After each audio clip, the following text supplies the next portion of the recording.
Hello everyone, आज के video में हम देखेंगे व्हाट इज प्रियम्बल, यानी कि सबसे इम्पॉर्टेंट प्रियम्बल देखेंगे। प्रस्तावना जिसे कहते हैं वो क्या होता है। हिस्ट्री देखेंगे प्रियम्बल का, इंडियन कॉन्स्टिट्यूशन में कैसे प्रियम्बल ये प्रस्तावना आया। कंपोनेंट देखेंगे प्रियम्बल का, कीवर्ड जितने भी हैं हमारे, हमने देखा we the people of India have the ceremony, जितने भी हमारे हैं जैसे कि sovereign, socialist, secular, democratic, republic, ये सारे जो कीवर्ड्स है, जस्टिस, फ्रेटर्निटी, इक्वालिटी, ये सारे जो इसमें वर्ड है, कीवर्ड है, उसका मतलब क्या है प्रियम्बल में, वो सारी चीजें हम क्या करेंगे इस वीडियो में कवर करेंगे। ऑब्जेक्टिव देखेंगे इंडियन कॉन्स्टिट्यूशन में प्रियम्बल का क्या ऑब्जेक्टिव है, यानी कि प्रियम्बल किस लिए बना गया और इंडियन कॉन्स्टिट्यूशन का इसमें क्या ऑब्जेक्टिव है। इंपॉर्टेंस देखेंगे ऑब्जेक्टिव इन ऑब्जेक्टिव्स का, और दो इंपॉर्टेंट केसेस देखेंगे प्रियम्बल को, मतलब कि कैसे इसको एक इम्पॉर्टेंट बेसिक स्ट्रक्चर माना गया और किस केसेस में इसको बेसिक स्ट्रक्चर नहीं माना गया था। ये सारी चीजें आज के वीडियो में हम आज कवर करेंगे। तो स्टार्ट करते हैं और देखते हैं what is preamble. Preamble basic क्या होता है, प्रीफ्रेस है। प्रीफ्रेस मतलब समरी है पूरे कॉन्स्टिट्यूशन का, यानी कि जो हमारा इंडियन कॉन्स्टिट्यूशन बना उसका क्या मतलब कि जो भी हम चाहते थे, जो भी हमारा जो विजन था, वो क्या सारे प्रियम्बल में दे दिया गया है कि हमें इस इंडियन कॉन्स्टिट्यूशन से क्या चाहिए, जस्टिस चाहिए, इक्वालिटी चाहिए। ठीक है, ये सारे हमें क्या, एक सोशलिस्ट हम देखना चाहते थे, एक रिपब्लिक कंट्री अपना देखना चाहते थे, ठीक है, एक डेमोक्रेटिक कंट्री देखना चाहते थे। इसी वजह से प्रियम्बल जो है हमें एक समरी, एक प्रीफेस दिखाता है, एक विजन दिखाता है कि हमारे इंडियन कॉन्स्टिट्यूशन को हमें क्या गेन करना है। ठीक है, उसमें क्या हमें इंडियन कॉन्स्टिट्यूशन से हमारे कंट्री में क्या क्या गेन करना है। तो ये है हमारा प्रियम्बल। देखते हैं, preamble is a introductory statement, is a document that explain the document philosophy and objective. Preamble क्या है, एक इंट्रोडक्टरी स्टेटमेंट है। एक इससे पहले एक इसका इंटरेस्टिंग बात बताती, जैसे अमेरिका का जो कॉन्स्टिट्यूशन जब बना था तो प्रियम्बल स्टार्टिंग में ही लिख दिया गया, लेकिन जो हमारा इंडियन कॉन्स्टिट्यूशन 2 साल 11 महीने 18 दिन में बने थे, इतनी मेहनत के बाद, वो लास्ट में प्रियम्बल को सारी चीजें लिखने के बाद, सारे आर्टिकल्स सारे जितनी भी हैं इंक्लूड करने के बाद, लास्ट में प्रियम्बल को मतलब कि यहाँ पे बनाया गया, लिखा गया। ठीक है, कह सकते हैं इंडियन कॉन्स्टिट्यूशन का एक ब्लूप्रिंट है, ये एक छोटा सा समरी है जो इंडियन कॉन्स्टिट्यूशन का पूरा जो विजन है वो बता देता है। ओके, जो in the constitution it present the intention of its framework, the history behind it's creation and the core value, the principle of the nation. यानी कि कॉन्स्टिट्यूशन जितने हमारा जो कॉन्स्टिट्यूशन इस टाइम है उसमें जो फ्रेमर्स है हमारे, उनका इंटेंशन ये बताता है, क्रिएशन देखेंगे हिस्ट्री का, इसका जो हमारे नेशन का कोर वैल्यू है, प्रिंसिपल है, ये सारी चीजें हमारे प्रेम्बल में, जैसे कि सोर्सेज देखेंगे constitution, nature of Indian state, statement of its objective, date and its adoption. ठीक है, अब देखेंगे history of preamble of Indian constitution. The ideal behind the preamble of Indian Constitution were laid down into one। अब देखेंगे history. पहली बात तो जो हमारे फर्स्ट प्राइम मिनिस्टर थे जवाहरलाल नेहरू, उन्होंने एक ऑब्जेक्टिव रिजोल्यूशन लाया जिसमें उन्होंने अपना एक विजन रखा। विजन क्या रखा कि उन्होंने एक कॉन्स्टिट्यूंट असेंबली में ऑब्जेक्टिव रिजोल्यूशन को अडॉप्ट किया इन 22 जनवरी 1947 में। यानी कि उनका विजन ये था कि हमारा जो कंट्री है, पहली बात तो ब्रिटिशर के हाथों में, कॉलोनियल कंट्री थी जो ब्रिटिशर के हाथों में थे, हम पहली बात तो आज़ाद नहीं थे। जब आज़ाद हुए 1947 में, तो वो चाहते थे कि हमारा जो कंट्री है फिर से कॉलोनियल ना हो, कोई भी ऐसा बाहरी एक्सटर्नल कोई भी कंट्री के लोग, कोई भी अंग्रेज आके वापस से हम पे राज ना करने लगे। उन्होंने एक ऐसा कॉन्स्टिट्यूशन बनाया, ऐसा रिजोल्यूशन लाया ताकि मतलब आज फ्यूचर में, इन द फ्यूचर में कभी भी ऐसा हमारी जो कंट्री है किसी और के हाथ में ना जाने पाए। तो उन्होंने मतलब कि ऐसे बोला कि हमारा जो कंट्री है, पहली बात तो हमारी कंट्री में इक्वालिटी, जस्टिस आनी चाहिए, ये सारी चीज़ें हमारे इंडियन कॉन्स्टिट्यूशन में होनी चाहिए, और यही विजन था। ठीक है, although not enforceable in the court, preamble state the objective of the constitution and act in at during the interpretation of article when the language is found ambiguous. इसमें बोला गया है कि जैसे कि प्रियम्बल का जो है वो कोर्ट से इन्फोर्सिएबल नहीं है। पहली बात तो वो, जैसे कि हमारे कॉन्स्टिट्यूशन में जैसे कि कोई भी आर्टिकल्स है उसका इंटरप्रिटेशन कैसे होता है। मान लीजिए कोई भी लैंग्वेज फाउंड होता है एम्बिग्यूअस, तो वो मतलब कि कोर्ट में ऐसे होगा कि उसका इंटरप्रिटेशन किया जाएगा, उसका एक मतलब कि इंटरप्रिटेशन के थ्रू नए जजमेंट्स, नए उसमें अपने कोर्ट जो है वो अपना करती है। और जैसे कि मान लीजिए प्रियम्बल ही देखा जाए, तो प्रियम्बल पहली बेरीबारी केस में अगर हम आगे देखेंगे अपने वीडियो में, उसको बोला गया कि preamble is not a part of constitution. लेकिन बाद में जब केशवानंद भारती आया तो उसमें बताया गया कि preamble is the part of constitution and it can be amended, okay, but can not be change or alter the basic structure of doctrine, ठीक है, डॉक्ट्रिन ऑफ बेसिक स्ट्रक्चर, ये बोला गया था। ओके, तो ये सारी चीजें हैं हिस्ट्री। प्रियम्बल को बनाने के लिए पहली बात तो नेहरू जी का सबसे बड़ा रोल था। उन्होंने एक ऑब्जेक्टिव रिजोल्यूशन लाया जिसके तहत एक विजन रखा गया, और उसमें एक प्रियम्बल मतलब कि बहुत सारे ऐसे थे हमारे कॉन्स्टिट्यूएंट मेकर जिन्होंने बहुत अपना रोल निभाया, और उन्होंने एक प्रियम्बल ड्राफ्ट किया। प्रियम्बल यानी कि सारे कॉन्स्टिट्यूशन बनाने के बाद एक प्रियम्बल बनाया गया कि हमारा क्या है, हमारा विजन है, कोर वैल्यू, यानी कि हम इसे पाना चाहते हैं। हम मतलब इस इंडियन कॉन्स्टिट्यूशन बनाने का मकसद क्या है, मकसद यही है कि हम अपने कंट्री में जस्टिस चाहते हैं, इक्वालिटी चाहते हैं, लिबर्टी चाहते हैं, और उसके साथ साथ हम फर्टर्निटी चाहते हैं, ठीक है, डिग्निटी। ये सारी हम देखेंगे प्रियम्बल का एक जो है कीवर्ड है जो बहुत ही इंपॉर्टेंट है, आगे के वीडियो में हम देखेंगे। तो स्टार्ट करते हैं component of preamble. Okay, component of preamble, preamble हमारा स्टार्ट ही होता है, we the people of India have ceremony resolve to constitute India into a sovereign socialist secular democratic republic. ये आपको जितने भी ये हैं सॉवरेन सोशलिस्ट सेकुलर, ये आपको लाइन वाइज सीक्वेंस वाइज याद करना पड़ेगा। ओके, एग्जाम के पॉइंट ऑफ व्यू के बहुत इंपॉर्टेंट है ये। तो इसमें दिया है and secure to all its citizens, okay, justice, social, economic and political, liberty of thought, expression, belief and equality of status and opportunity, and to promote among them all. Okay, preamble indicate the preamble that source of authority of constitution live with the people of India.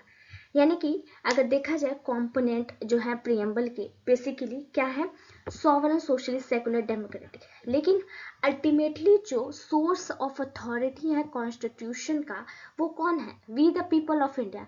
ये जो हमारा constitution है वो किसके लिए बनाया गया है, लोगों के लिए बनाया गया, we the people of India, यानी कि हम भारत के लोगों के द्वारा ही, लोगों के लिए बनाया गया है, लोगों के द्वारा ही बनाया गया है। तो अल्टीमेट सोर्स ऑफ अथॉरिटी कौन है, we the people of India, हम लोग हैं। ओके, तो ये सबसे इंपॉर्टेंट है, वी यहाँ पे द पीपल ऑफ इंडिया, ठीक है। ओके, तो यहाँ पे लास्टली दिया है in our constituent assembly with the 26 day of November 1949 do hereby adopt enact और give to our self of this constitution. इन्होंने क्या किया है, हमने अडॉप्ट किया, इनेक्ट किया और give to our self of this constitution, यानी कि अपने लिए हमने क्या किया है, इस कॉन्स्टिट्यूशन को ड्राफ्ट किया है। प्रियम जो हमारा प्रियम्बल है वो इंडिया को डिक्लेयर करता है as a sovereign socialist secular democratic republic. Sovereign देखेंगे कि जो हमारा मतलब कि इंडिया है वो सॉवरन है, कोई एक्सटर्नल जो अथॉरिटी है वो हम पे है, आगे कोई भी ऐसा इंटरनल और एक्सटर्नल रूप से क्या है, इंडिपेंडेंट है। ये सारे कीवर्ड हम आगे के वीडियो में हम इसमें देखेंगे। सोशलिस्ट देखेंगे कि वेलफेयर ऑफ द पीपल के लिए काम करेंगे, सेकुलर देखेंगे कि कोई भी पर्टिकुलर रिलीजन नहीं है, सब इक्वल हैं, एंड डेमोक्रेटिक यानी कि elected by people, Republic head of state वो भी लोगों द्वारा इलेक्ट होगा। तो ये सारी चीजें कंपोनेंट है प्रियम्बल।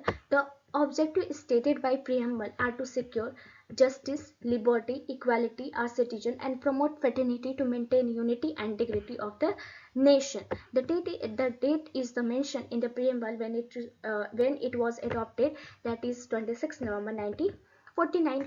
यानी कि इस preamble को कब adopt किया गया था, तो adopt किया गया था हमारा 26 नवंबर 1949 को, ये आप याद रखिएगा।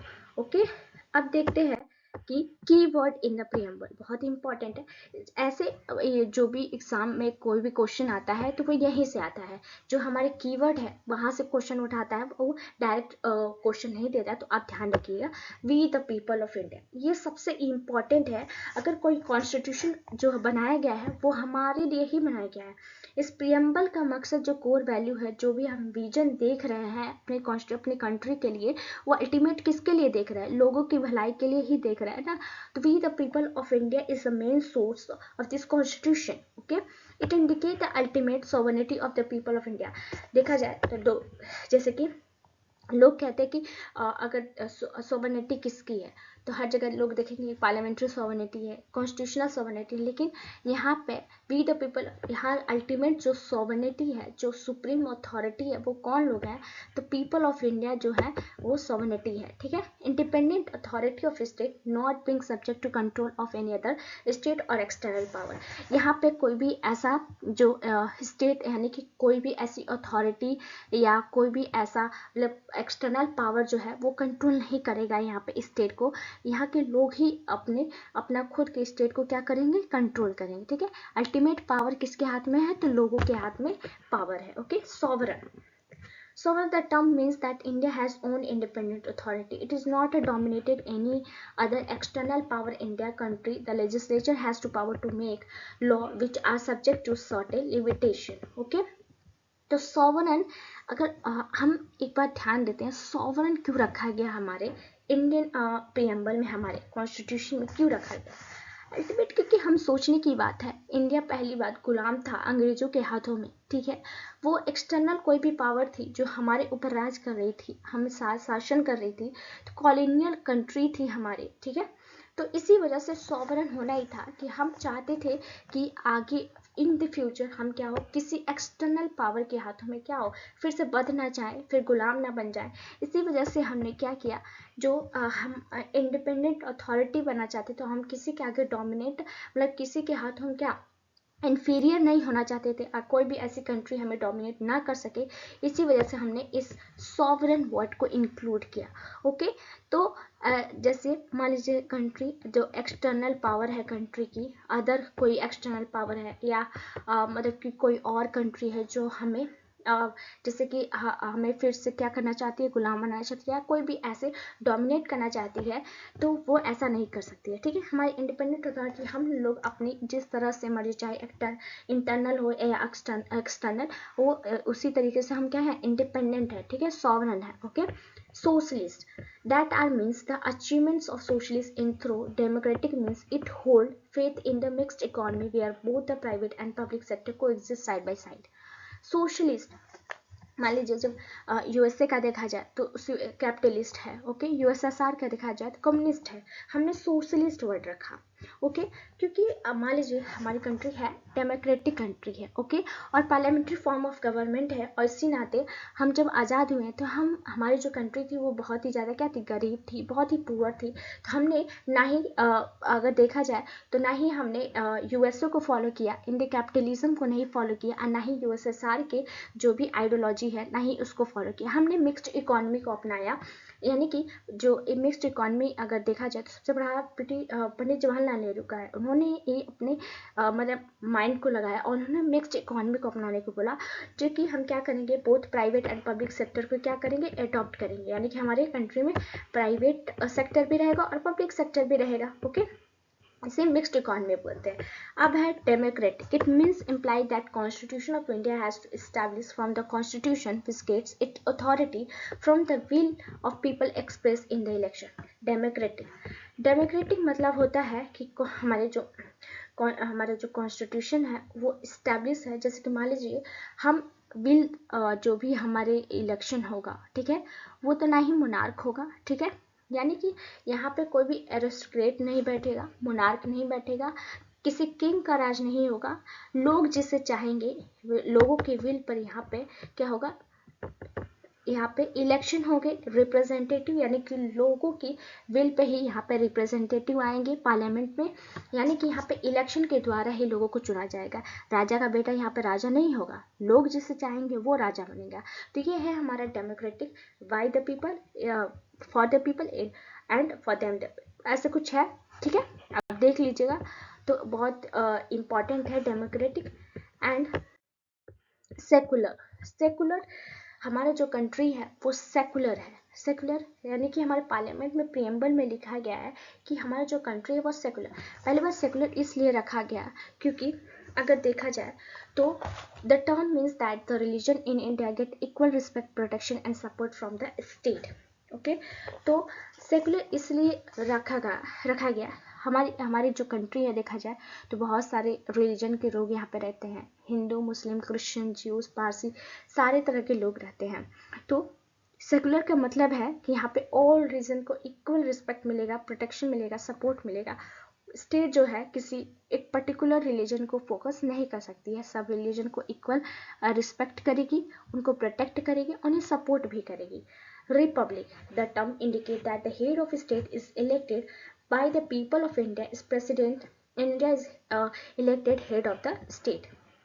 यानी कि रिपब्लिक का मतलब है कि हमारे कंट्री में हेड ऑफ स्टेट होगा, ठीक है, हेड ऑफ स्टेट होगा जिसे हम प्रेसिडेंट बोलते हैं, और वो प्रेसिडेंट इलेक्टेड प्रेसिडेंट होगा। ओके, इलेक्टेड बाय पीपल होगा, ना कि मतलब कि अगर देखा जाए मोनार्क में देखा जाए या एरिस्टोक्रेसी या किंग में, तो वो होता है कि राजा का बेटा राजा, ऐसे कुछ। लेकिन यहाँ पे प्रेसिडेंट है वो छोटे जगह से भी जा सकता है, बड़े जगह से भी प्रेसिडेंट यहाँ पे इलेक्ट हो सकता है।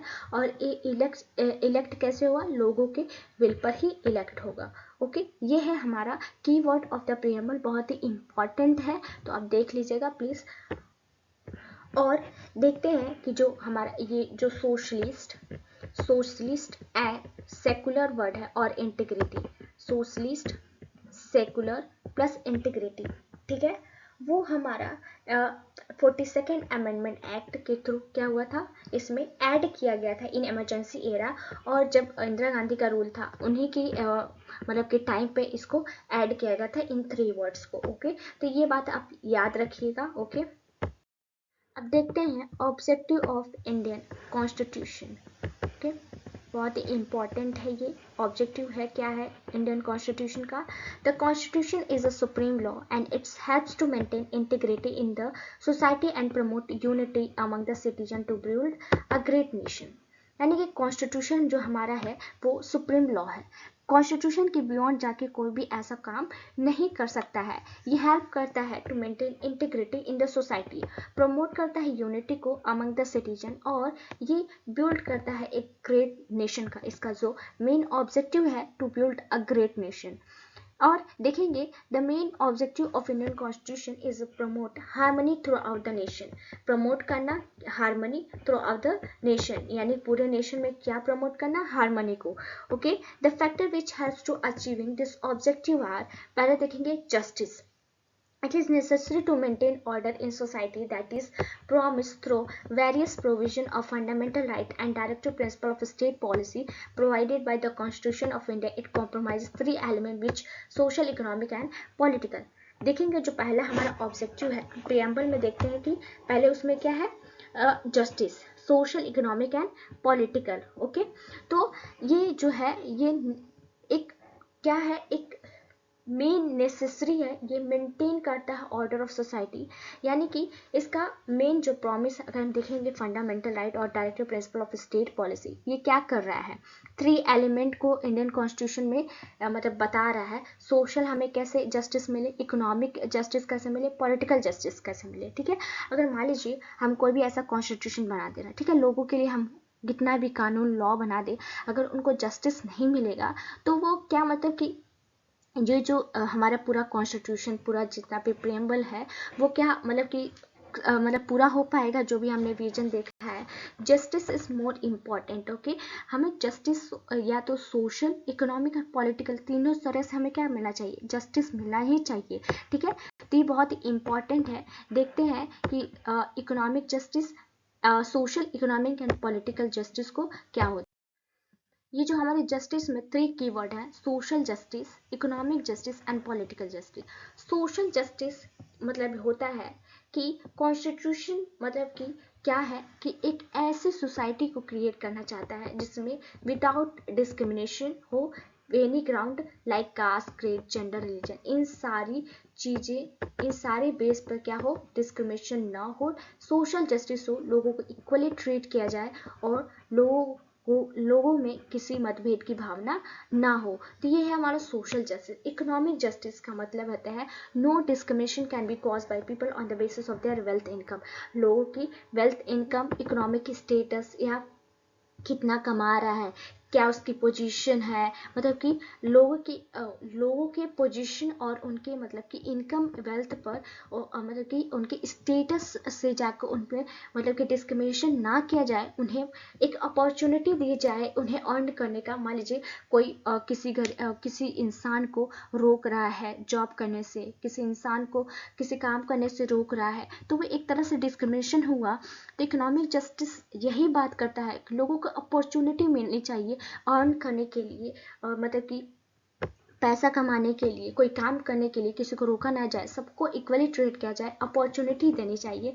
ये जो अपॉर्चुनिटी वर्ड है यही मेन वर्ड है। ओके, सबको अपॉर्चुनिटी मिलेगी तभी तो इकोनॉमिक जस्टिस होगा, सोशल जस्टिस होगा। The opportunity is the most important. Okay, political justice यानी कि means is having the people a free and fair right without any discrimination to participate in political opportunity.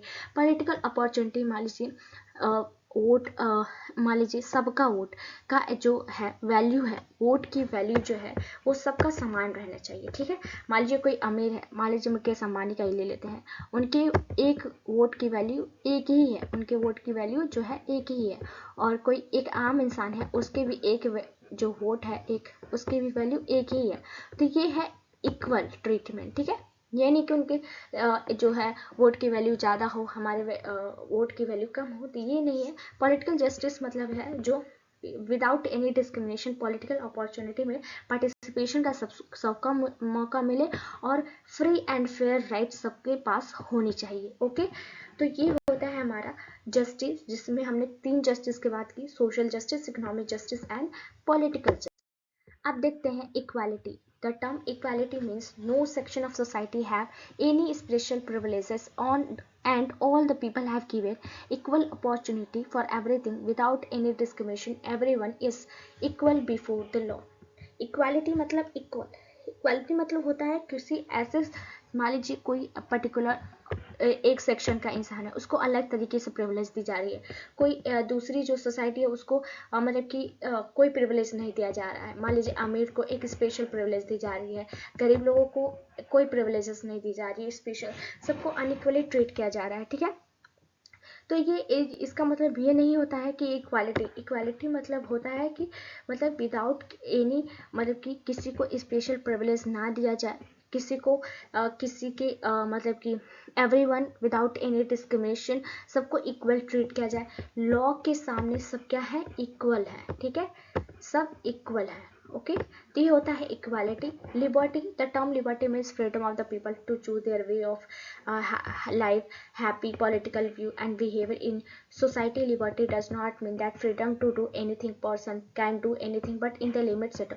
Liberty का मतलब है कि सबको freedom मिलनी चाहिए कि वो अपने जो लाइफ है वो किस तरह से चूज करते हैं अपने, जैसे कि पॉलिटिकल व्यू क्या है, इनका बिहेवियर ऑफ सोसाइटी क्या है, वो जो भी चाहे वो अपनी मर्जी से फ्रीडम, उनके पास फ्रीडम होनी चाहिए। इसका मतलब ये नहीं कि टोटली वो फ्रीडम रहे, कुछ रिस्ट्रिक्शन भी दिया है कॉन्स्टिट्यूशन में हमारे। वो कॉन्स्टिट्यूशन एक पॉजिटिव रिस्ट्रेंट की तरह वो काम आते हैं, वो नेगेटिव रिस्ट्रेंट नहीं है। तो एक कुछ लिमिटेशन है लॉ के द्वारा, तो उसके अलावा अगर देखा जाए तो लोगों को एक फ्रीडम मिलनी चाहिए। ठीक है, जैसे फ्रीडम ऑफ ट्रेड हो गया, freedom of speech and expression हो गई।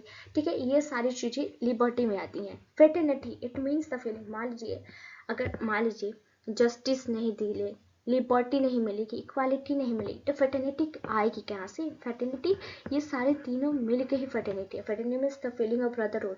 लोगों में एक ब्रदरहुड की इमोशनल अटैचमेंट होना चाहिए लोगों को कंट्री के प्रति। ठीक है, एक जो है फ्रेटर्निटी हेल्प करती है प्रमोट करने को dignity and unity of the nation. Okay, तो ये है हमारा objective of the Indian constitution, जिसमें हमने 4 चीज़ों की बात की, जिसमें था पहला जस्टिस, दूसरा लिबर्टी था, थर्ड इक्वालिटी और लास्ट हमने देखा फ्रेटर्निटी। ओके, तो ये हमारा ऑब्जेक्टिव है।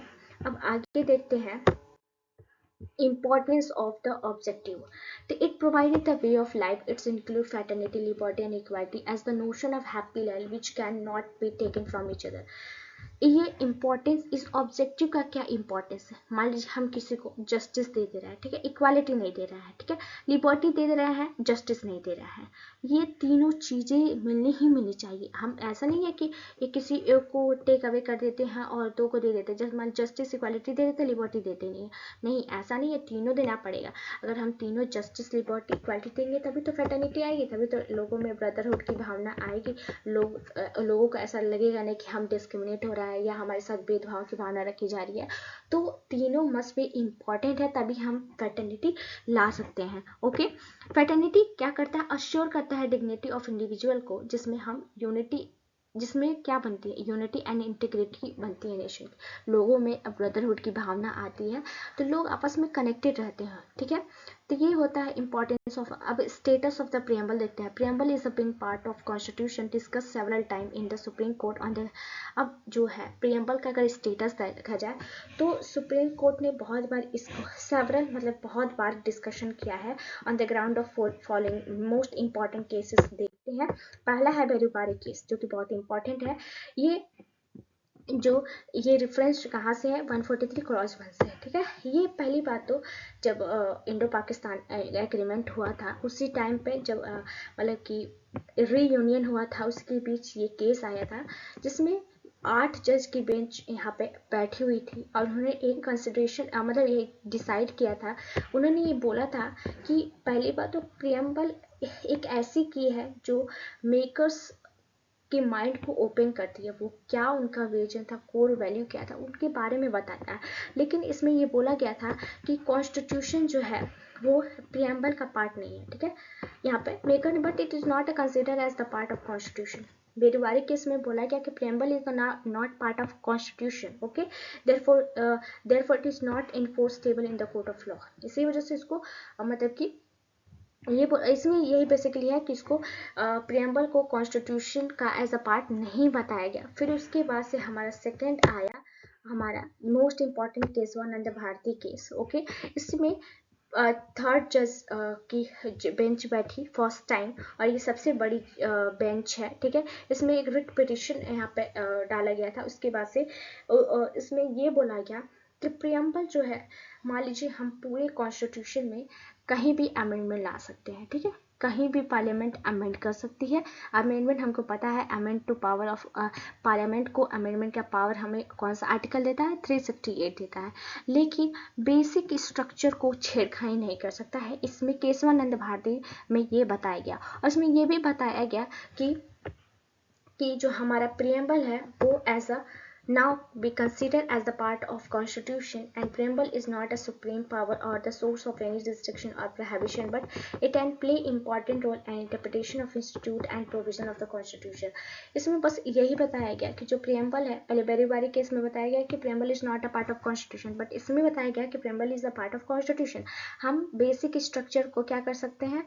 नहीं कहीं भी अमेंड नहीं कर सकते हैं। बेसिक स्ट्रक्चर बेसिकली यहाँ कोई फिक्स नहीं है कि बेसिक स्ट्रक्चर क्या है। वो जो कोर्ट है वो टाइम टू अपने जजमेंट में मतलब बताती रहती है कि बेसिक स्ट्रक्चर क्या है। जैसे कि preamble is the basic structure बताया गया, फिर judicial review is the basic structure, फिर हमारा जो फंडामेंटल राइट है, ठीक है, कहीं भी अमेंडमेंट कर सकते हैं, लेकिन बेसिक स्ट्रक्चर हो उसको अमेंड नहीं कर सकती है। तो ये था हमारा पूरा प्रियम्बल, मैंने कवर कर दिया है। अगर वीडियो अच्छा लगे तो प्लीज़ लाइक कर देना, सब्सक्राइब कर देना और वीडियो को फॉलो जरूर कर लेना। तो thank you so much. Okay, बहुत मेहनत से बनती है वीडियो, तो प्लीज़ लाइक कर देना, सब्सक्राइब कर देना।